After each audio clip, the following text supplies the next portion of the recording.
In this video, I'm going to talk about how to apply for PhD admission in an Australian university. To get admission to PhD, you should have completed your master's with distinction or high distinction. You also need to have a research component in your master's degree.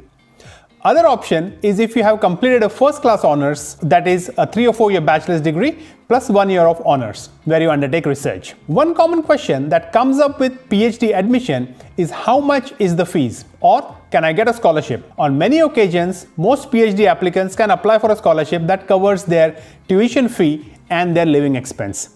But scholarships are very competitive. The tuition fee for a domestic student, that is an Australian citizen or an Australian permanent resident, is covered by the government under the Research Training Scheme or RTS. So, as an Australian citizen or a PR, you are not required to pay tuition fees. However, international students do have to pay a tuition fee or find a suitable scholarship. When you want to apply for a PhD admission, you need to write a research proposal, which can be 2 or 3 pages long. In the proposal, you will briefly explain the research problem that you want to solve. You need to list your research questions. Then you should explain how you are going to answer these research questions, that is, describing the research methodology. If you have a preliminary idea of how you are going to solve your research, then you can also propose a conceptual model or a framework as part of this proposal. You also need to include one section on literature review. That is very important because it shows that you have done some background study and you know that there are research gaps that can be addressed with a PhD. You may also need to prove your English language proficiency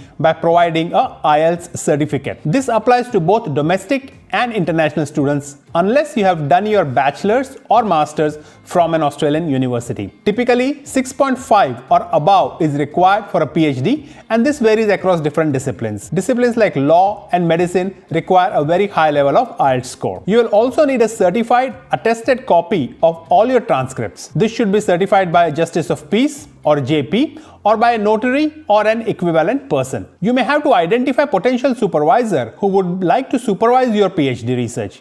Typically, you should have contacted a potential supervisor and sought their approval or their interest in being your PhD supervisor. If they have provided the approval or their consent, you can include their name in the application. Most universities will ask for this, others may or may not. Once you have all this information, you can then visit the admission website and start the admission process. The admission process is more or less similar across all Australian universities. There are some typical steps, like you visit the admissions website, you'll be asked to create an account for yourself, you will have to fill up all your details including your name, address, email, and so on. You also have to upload your research proposal, and you'll also have to upload your undergraduate and master's transcripts and certificates. If you are graduated from the same university, then you may not be required to provide these details again. One more thing that you may find when submitting the admission application is there may be a question that will ask you whether you want to apply for a scholarship at the same time you are applying for the admission. If you find a similar question,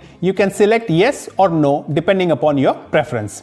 If you do select yes, you may be required to provide additional information with your application. Now let's talk about assessment time. Universities can take anywhere between few weeks to a month to assess your application depending upon how many applications they receive on a daily or a weekly basis. In my experience, you should receive some form of response or result in around 4 to 5 weeks. If it is taking any longer than that, you may contact the university and check the status of your application. During the course of assessment of your application, the university may contact you asking for more information or additional documentation to assess your eligibility. If this happens, quickly reply so that your application continues to progress in the admission process. Do keep an eye on the email and also your spam folder. This is all what is required. This is the overall process for starting or getting your application prepared for admission to an Australian university for a PhD program. If you have any further questions, leave a comment and I'll be happy to answer them or clarify them for you. Thank you very much.